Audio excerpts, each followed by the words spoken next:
आपस में लड़ाने का, आपसी नफरत पैदा करने का, जो स्कूल के अंदर छात्र पढ़ते हैं, कॉलेजों में छात्र पढ़ते हैं, उसमें उनमें आपस में भेदभाव पैदा करने का ये काला कानून है। अधिनियम साफ कहता है कि इसको कोई यूजीसी को कोई नियम बनाने का अधिकार नहीं है, कोई अधिकार नहीं है। सुप्रीम कोर्ट को कोई अधिकार नहीं है। सुप्रीम कोर्ट कहता है कुत्तों पर रोक लगा दो जी, सुप्रीम कोर्ट कहता है कि पटाखों पर रोक लगा दो। सुप्रीम कोर्ट है क्या? ये मानवता को छीन बीन कर रहा है कानून, ये समाज को तितर बितर कर रहा है। इस कानून ने देश की अर्थव्यवस्था को डामाडोल कर दिया है कि कोई झूठी शिकायत करके भी स्वर्ण समाज के किसी विद्यार्थी का जीवन खराब कर सकता है। ये जो कानून लेके आया गया है, ये राजनीतिक उद्देश्य से लेकर के आया गया है। उनकी मानसिकता है हिंदू को हिंदू से लड़ाना, और कोई मानसिकता नहीं है। कौन लड़ा? मोदी जी लड़ा रहे हैं, और कौन लड़ा रहा है? वो तो कहते हैं हिंदू एक रहना चाहिए। योगी जी कहते हैं बटोगे तो कटोगे। जब एकता वो वही कहते हैं एक है तो सेब। नहीं, वो तो मुसलमानों से, वो तो मैं भी कह रहा हूँ। मेरी तो राय ये है कि समाज में जातिगत भेदभाव है, उसको खत्म करके भाईचारे का निर्माण करना चाहिए मोदी जी को। एक तरफ दिल्ली में मूसलाधार बारिश, सर्द हवाएं और गिरता तापमान, दूसरी तरफ यूजीसी दफ्तर के बाहर सैकड़ों छात्र न छाते की परवाह न ठंड की परवाह। यूजीसी के नए कानून के खिलाफ आज राजधानी दिल्ली में जबरदस्त प्रदर्शन देखने को मिल रहा है। बारिश और ठंड के बावजूद छात्रों का गुस्सा थमता नहीं दिख रहा है। हाथों में तख्तियां, नारों की गूंज और सिर्फ एक सवाल, न्याय या नियम का डर। छात्रों का कहना है ये कानून समानता के नाम पर उन्हें संदेह के घेरे में खड़ा करता है। उनका कहना है कि ये सामान्य वर्ग के साथ अन्याय है। इस दौरान मौके पर भारी पुलिस बल तैनात है, हालात तनावपूर्ण बने हुए हैं। चलिए देखते हैं यूजीसी दफ्तर के बाहर हमारे संवाददाता शिवेंद्र गौड़ की खास ग्राउंड रिपोर्ट। यूजीसी के नए नियम को लेकर पूरे देश में चर्चा है और नाराजगी भी है कई लोगों में। हम यहाँ पर आज दिल्ली का यूजीसी हेडक्वार्टर है, यहाँ पर विरोध प्रदर्शन हो रहा है, बारिश के दौरान हो रहा है। आप देख पा रहे हैं हर का माहौल बारिश का है। और यहाँ पर हमारे साथ में हैं कौशल जी, आप भी इस प्रदर्शन में शामिल है। सबसे पहले पूरी बात लोगों को समझ में आना चाहिए ताकि आम जन भी समझ पाए, क्योंकि उच्च शिक्षा का मामला है। ये नया नियम है क्या, किस वजह से दिक्कत है? देखिए ऐसा है, यूजीसी एक नियम बनाया है यूजीसी के अंतर्गत, जिसमें एक इक्विटी कमेटी बनाई गई है, जिसका सिर्फ एक ही उद्देश्य है। उस यूजीसी कमेटी में ना तो कोई सवर्ण प्रतिनिधि है जो प्रतिनिधित्व कर सके। उसके अंदर जो भी इक्विटी कमेटी के अंदर जितने भी सदस्य बनाए गए हैं वो सारे SC ST और OBC वर्ग के हैं। तो कहीं ना कहीं अगर किसी न किसी प्रकार से ऐसा समझ लीजिएगा कि मैं SC समाज का हूँ, आप जनरल समाज के हो, और आपकी मेरी कोई बात नहीं बन रही, और मैं जाकर के झूठा जो है इक्विटी कमेटी के आगे एक एप्लीकेशन लगा दूं कि भैया इन्होंने जो है पंडित जी ने या ठाकुर साहब ने जो है हमें ऐसा बोला है, तो वो जो है कमेटी उस सवर्ण समाज के बच्चे के साथ जो है एक कानूनी कार्रवाई करेगी। और उसमें एक प्रावधान ये भी है कि अगर वो साबित हो जाता है तो 3 साल की सजा है, और अगर SC समाज का बच्चा उसमें झूठा पाया जाता है तो उसके खिलाफ कोई भी कानूनी कार्रवाई नहीं है। इसलिए ये हमें आपस में लड़ाने का, आपसी नफरत पैदा करने का, जो स्कूल के अंदर छात्र पढ़ते हैं, कॉलेजों में छात्र पढ़ते हैं, उनमें आपस में भेदभाव पैदा करने का ये काला कानून है। इसलिए हमारी मांग है कि इस ऐसे काले कानून को जो आपसी भाईचारा खत्म करता हो उसको बंद करा जाए। ठीक है, मैं और भी लोगों से बात करने की कोशिश करूंगा। बाबूजी, आपके पास भी ये पेपर है कि आप भी इसी समर्थन में आए, ऐसा लगता है मुझे। थोड़ा सा समझाइए कि ये जो कमेटी है जो बनी है उसके पे बराबरी के लिए, इसमें क्या क्या उसके पास पावर्स होंगी? देखिए, इनको कोई नई पावर की ना तो इसका अधिकार है। पहले तो बात मैं क्लियर कर देना चाहता हूँ कि ये जो अपना अधिनियम है, विश्वविद्यालय अनुदान आयोग अधिनियम, ये नया दिखाइएगा इसको। ये नया नियम नहीं, ये पुराना नियम है। और ये अधिनियम साफ कहता है कि इसको कोई यूजीसी को कोई नियम बनाने का अधिकार नहीं है। और यदि कोई नियम बनाता है तो उसमें लिया नियमों और विनियमों का संसद के समक्ष रखा जाना। इसने ये संसद के समक्ष रखा नहीं, कुछ गली के गुंडों जैसे व्यवहार है एक तरह से इसका। ये किसने बना दिया है? इनको अधिकार है नहीं, ये यूजीसी ने। ये गुंडागर्दी कर रहे हैं। ये आप कह रहे हैं ये यदि इसको संसद से स्वीकृति लेने के बाद कोई नियम बन सकता है। किंतु जिस तरह गुंडागर्दी यूजीसी, कुछ सुप्रीम कोर्ट के जज कहते हैं कि तुम नियम बनाओ, और ये अपना हवा में उड़ने लग गए। अरे जब तुम्हें नियम बनाने की शक्ति संसद ने दी, क्या सुप्रीम कोर्ट ने क्या कहा था? सुप्रीम कोर्ट ने कहा था, वो राहुल विमला वाला मामला था कि कुछ दिशा निर्देश जारी करो विश्वविद्यालय, उनका अनुदान रोको, तुम्हारी बात ना माने कोई। तो ये गुंडागर्दी की वो सुप्रीम कोर्ट कह देता है। और ये अपना, अरे जब संसद का नियम है, संसद ने लिखा है कि सुप्रीम कोर्ट कहेगा तो अधिकार तो मिल ही जाएगा। कोई अधिकार नहीं है सुप्रीम कोर्ट को, कोई अधिकार नहीं है। सुप्रीम कोर्ट कहता है कुत्तों पर रोक लगा दो जी, सुप्रीम कोर्ट कहता है कि पटाखों पर रोक लगा दो। सुप्रीम कोर्ट है क्या? ये जो कोर्ट तो क्या सुनना है। मेरा नाम मुकेश जैन है और हम लोग इन सब बातों को लगातार देख रहे हैं। नहीं जैन साहब, मैं देखो कुछ चीजों को ऐसे समझना जरूरी हो जाएगा। सुप्रीम कोर्ट में जब बात आती है तो वो डायरेक्शन देता है। हम आप सभी किसी मामलों में सुप्रीम कोर्ट जाते हो, आप भी जाते रहे हो। मैंने आपको सुप्रीम कोर्ट में कई चीजों में देखा है, डॉग मामले में भी देखा, दूसरे मामलों में भी देखा। लेकिन आप भी सुप्रीम कोर्ट में जाते हो, उसके डायरेक्शन के अनुसार ही काम कर रहा है। सवाल ये है, क्या उस डायरेक्शन पे काम करने के बाद ज्यादा फायदा उठा लिया गया, ये आप बोल रहे हैं? देखिए, सुप्रीम कोर्ट हवा में उड़ रहा है, अपनी सीमाओं को भूल गया है। मैं बिल्कुल स्पष्ट कर रहा हूँ, स्वतः संज्ञान लेना सुप्रीम कोर्ट का अधिकार नहीं है। 1970 में किसी ने कह दिया कि वो भगवती थे, उन्होंने क्या स्वतः संज्ञान ले लिया।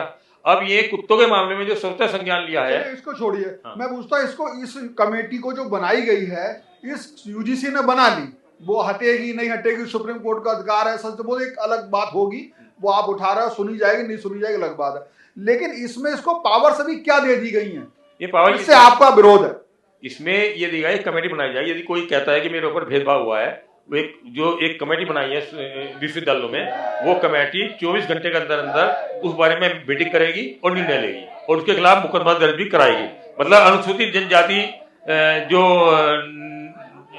अत्याचार निवारण अधिनियम है, इसकी जो धाराएं हैं वो सारी धाराएं ओबीसी पर भी लागू करने का ये बात कर रहा है। अच्छा, जो SC ST के लिए जो थी, ये पहले एक जातिगत भेदभाव वाला, वो ओबीसी को भी अधिकार मिल जाए, ओबीसी को भी अधिकार दिया, जबकि इसको कोई अधिकार नहीं है। लफंगागिरी है, एक तरह से ये गुंडागर्दी है। यदि तुम कानून, भारत सरकार के कानून को मानने से इनकार करते हो, जब हमारे पास कानून है, अनुसूचित जाति जनजाति अत्याचार निवारण कानून है 1989। बात यह है कि आपको इस तरह की ये जो एक भारत सरकार का कानून, भारत सरकार के ऊपर नहीं है, ये भारत सरकार के अधीन है। ये भारत सरकार ने इसको गठित किया है और यदि ये भारत सरकार से ऊपर जाने की कोशिश कर रहा है, और लोगों से भी बात करेंगे इस विषय में, ये आपसे ही पूछेंगे। मैं ये बताइए कि ये जो कमेटी बनी है, इस कमेटी को मैं समझना चाह रहा हूँ, ऐसे कौन से अधिकार दे दिए हैं यूजीसी ने जिसकी वजह से आपका घोर विरोध है? पत्रकार मुझे सबसे पहले कुछ बोलने से पहले आपका नाम जान सकते हैं? मेरा नाम शिवेंद्र गौड़ है। शिवेंद्र गौड़ साहब, क्या यहाँ एक देश में, इस देश में इक्वलिटी नाम की चीज है?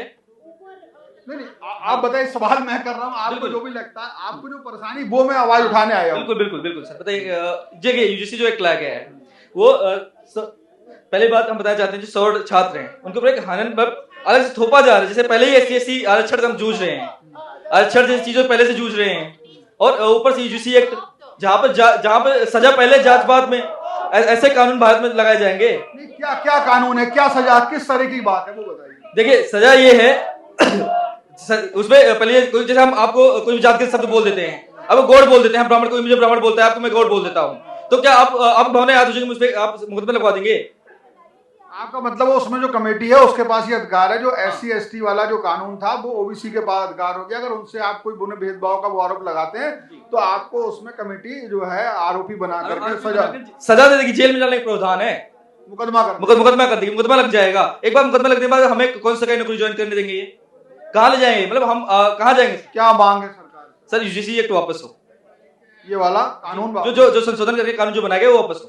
बिल्कुल। तो ये एक मोटी बात समझ में आ रही है कि जिस तरह की देखिए, और भी किसी से जानकारी करने की कोशिश करेंगे कि और बात क्या है। बिल्कुल, रोक लेना सर, आप भी सपोर्ट में ही आए हैं इसी चीज की ना? तो इधर सामने से आ जाना। नहीं, मानवता की सपोर्ट में है। ये मानवता को छीन बीन कर रहा है कानून, ये समाज को तितर बितर कर रहा है। इस कानून ने देश की अर्थव्यवस्था को डामाडोल कर दिया है एक ही झटके में। जैसे पता लगता है ना भाई, कैंसर मेरे को हो गया और वो जीने की सारी उम्मीद। आपका नाम क्या सर? मेरा ऋषिराज सिंह नाम है, मैं ब्राह्मण स्वयं सेवक संघ का अध्यक्ष हूँ जो बवाना में कार्यालय है। तो जैसे पता लगता है कि भाई मेरे को कैंसर डिक्लेयर हो गया और मतलब लास्ट स्टेज पे है, तो जो उसके साथ बीतती है वही जानता है जिसको कैंसर हुआ है। मैं सर सिंह साहब ये जानना चाह रहा हूँ कि अभी मैंने कई लोगों से कहा, मुझे कुछ पता भी है उस बारे में, लेकिन आप लोगों से समझना चाह रहा हूँ, आपका सबसे ज्यादा विरोध इस जो नया नियम है उस पर किन किन बातों को लेकर के? देखो, बातें आपको भी पता है और हमारे को भी पता है, सरकार को भी पता है। बातें तो इसमें अनेक ही हैं। परंतु जो असली जो रोल है ना इसमें, जो एक बेंच बनाई है, उसमें ना तो किसी भी सवर्ण जाति से उसमें बैठने की इजाजत है। जो अगर किसी ने आरोप लगा दिया तो उसकी कोई सुनवाई नहीं है, उसका नाम भी गुप्त रखा जाएगा। आरोप लगाने वाले का। हाँ, इसमें क्लियर लिखा हुआ है ना, ये आप ही बता रहे हो, मैं को नहीं पता, मैं पढ़ा लिखा नहीं हूँ, मैं ABC अंगूठा टेक आदमी हूँ। पर जो आज माहौल बना है वो इसी से बना है कि इसमें एक ऐसा डिवाइड कर दिया समाज को कि समाज चिल्लाने के लिए मजबूर हो गया है। धन्यवाद आपका बात करने के लिए, और भी लोगों से बात करेंगे। सर आप भी सपोर्ट में आए इसी। मैं ये समझना चाह रहा हूँ, कई लोगों से मैंने एक ही सवाल पूछा है। एक तो ये है कि जो कमेटी, खास तौर से इसमें कमेटी एक बनाई गई है नए नियम के तहत, उसको लेकर के विरोध मुझे समझ में आ रहा है, क्या है वो बात पूरी? ये जो विरोध जो प्रदर्शन हो रहा है वो इस बात को लेकर के हुआ है कि भी एक तो जो है इसमें कमेटी बनाई जा रही है, इसमें स्वर्ण समाज का घोषित रूप से कोई भी मेंबर नहीं लिया जा रहा है। दूसरा, इसके ऊपर यह एतराज है कि इसके अंदर शिकायतकर्ता अपने नाम को गुप्त भी रख सकता है, तो इसका सीधा सा अर्थ ये निकलता है कि कोई झूठी शिकायत करके भी स्वर्ण समाज के किसी विद्यार्थी का जीवन खराब कर सकता है। तीसरा, इसका सबसे स्पष्ट जो अर्थ है वो ये है, ये जो कानून लेके आया गया है ये राजनीतिक उद्देश्य से लेकर के आया गया है, SC ST OBC का वर्ग बना करके, ताकि इसमें समाज के अंदर कौन लाया, किसने ये कोशिश की होगी? सरकार करो, भाजपा की सरकार है, भाजपा की सरकार इसको लेकर के आई है और वो ऐसा थी कि भाई ये समाज के अंदर विखंडन होकर के और आपकी सत्ता बनी रहे, ये वोटों का ध्रुवीकरण करने के लिए ये प्रयास किया जा रहा है। मतलब आपका कहना ये है कि सरकार जो है वो SC ST और OBC के बल पे सरकार बनती देख रही है, इसलिए वो उनको एकत्र करके उनके वोट के लिए सवर्ण के ऊपर यही इसका अर्थ है। इसका वोटों का ध्रुवीकरण इसी उद्देश्य से ही करवाया जा रहा है। संख्या कम है और हम SC ST OBC से अपनी सरकार बना लेंगे और सवर्ण को खत्म कर दिया जाए, ब्राह्मणों को खत्म कर दिया जाए, क्षत्रियों को खत्म कर दिया जाए, और जो वैश्य हैं, जो हमारे बनिया भाई हैं, जो हमारे सोना, जो भी सामान्य जाति की बात हो रही है, अभी यही चीज आ रही है सामने। कुछ लोग आंदोलन भी कर रहे हैं यहाँ पर काफी जोर शोर से, जरा इधर भी देखते हैं। सर आप आगे आ जाइए। मैंने कई लोगों से बात की, वही सवाल एक बार आपसे भी कर लेता हूँ। SC ST समान वर्ग विरोधी, ये जो चीज आ रही, मैंने सब समझ ली क्या परेशानी है क्या नहीं है, इसके पीछे आपको कारण क्या लगता है, क्या मानसिकता रही होगी? इनकी मानसिकता है हिंदू को हिंदू से लड़ाना, और कोई मानसिकता नहीं है। कौन लड़ा रहा? मोदी जी लड़ा रहे हैं, और कौन लड़ा रहा है? वो तो कहते हैं हिंदू एक रहना चाहिए, योगी जी कहते हैं बटोगे तो कटोगे। नहीं, जब एकता वही कहते हैं एक है तो सेफ है। नहीं, वो मुसलमानों से हो, तो मैं भी कह रहा हूँ भारत तो खतरा तो मुसलमानों से है। मोदी जी तो हिंदू को हिंदू से लड़ा रहे हैं। कैसे भाई, कैसे लड़ा रहे हैं? ऐसे काले कानून लाके। भाई अगर हिंदू एक है, भारत समानता का देश है, कानून को क्यों लाए होंगे? उनको ये फायदा हो सकता है। नहीं, उनको फायदा करना, उन्होंने तो अपनी राजनीति कर ली। मैं कहना चाह रहा हूँ, आप ये कह रहे हो या मैंने लोगों से पूछा कि इस कानून से हिंदुओं के बीच में तनाव होगा, आप ये बोल रहे हो ना? अगर मोदी सरकार ये कर रही है तो वो तो हिंदू एक है, सेफ है और ये सब नारा देते हैं, अब बटोगे तो कटोगे, योगी जी, तो ऐसे में उन्हें इससे फायदा क्या हो सकता है? उन्हें नुकसान ही होगा। नहीं, उनका फायदा सिर्फ इतना है, उन्हें लगता है कि भाई मुझे जितनी दिन तक राजनीति कर ली है, अब मैं भाजपा का पतन करके जाऊंगा। आपको ऐसा लगता है? मुझे तो यही लग रहा है। आप बताइए। मैं बताता हूँ, मोदी जी, कुछ अलग राय भी हो तो बताइए। मेरी तो राय ये है कि समाज में जातिगत भेदभाव है, उसको खत्म करके भाईचारे का निर्माण करना चाहिए मोदी जी को। मेन बात तो ये है, हिंदू कह करके तो अपनी राजनीति में आए आप, और श्री राम मंदिर के नाम से आप राजनीति में आए। मैं ये कह रहा हूँ, आपका नाम क्या भैया? मेरा नाम धर्मेंद्र सिंह है। धर्मेंद्र सिंह, मैं ये कह रहा हूँ, ये बात आप मैं समझ रहा हूँ, पर मैं इसको समझना चाह रहा हूँ कि जब उन्होंने कहा कि जो हिंदू के नाम पे आप कह रहे हो राजनीति करी उन्होंने, लेकिन इस कानून से आप कह रहे हो हिंदुओं में तिफरका पड़ जाएगा, तो वो ऐसा क्यों करेंगे? उसके पीछे उनका उद्देश्य, उनकी रणनीति क्या हो सकती है?